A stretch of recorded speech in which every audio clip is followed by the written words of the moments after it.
Every Tuesday and Thursday, legal expert Alison Triessl helps KTLA 5 viewers get legal smart.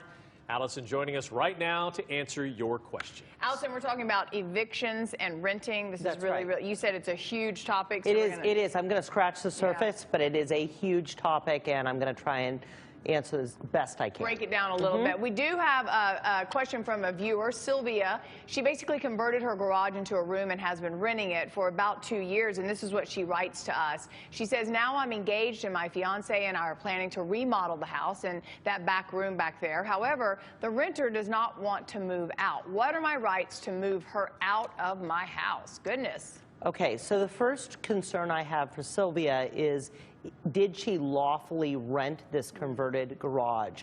Was it up to code? Did she register it with the housing department? If she did not, she may have problems getting this renter out of her home. Also, it's important to know how this renter is classified. Is she in fact renting only a room, because different eviction proceedings would take place, and it's actually easier if you're just renting a room as opposed to a unit. So what I need her to do is really try and work this out without having to go to court, because my fear for Sylvia is that if you unlawfully rented this and the renter decides to go on the attack, she may actually have to pay that money back that she collected renting. So that's a concern that I have. Right. So you go to court and you think, well, this person is living here. I've asked them to go out. They will not. And the court may turn around and say, wait a minute, you had no right to rent it to her in the first place. What if she did go through all the proper protocol? Okay, so then we start eviction proceedings, which is not, you do not immediately run to the court. There are things that you need to do beforehand. The reasons for evictions, I need to quickly go through them, okay?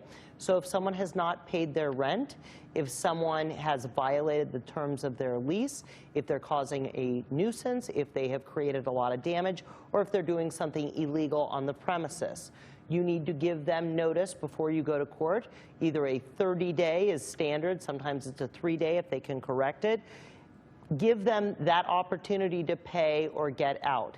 If they have not done so in that 30 days or 60 days, then you go to court, you file an unlawful detainer action. You then have to serve them with that notice. They have 5 days to respond. If they do not respond in the 5 days, or even if they do, the judge and the court will set a 20-day date for a hearing. After that hearing, if in fact you win, you can have the sheriff get them out. But this is very important. Don't do it yourself. Don't change the locks. Don't physically remove them. Don't do things that will get you in trouble. There are legal ways to handle this. Sylvia, I wish you a lot of luck, but be very careful on how you rented it in the first place. Yeah, because you could get hurt, too. Yes. Well, hopefully she followed all the protocol and she'll be okay. Right. What a mess. Thank you, as always. Absolutely. All right. If you have a question, you can email legalsmart@ktla.com, and we might just read your question on air for Allison to answer.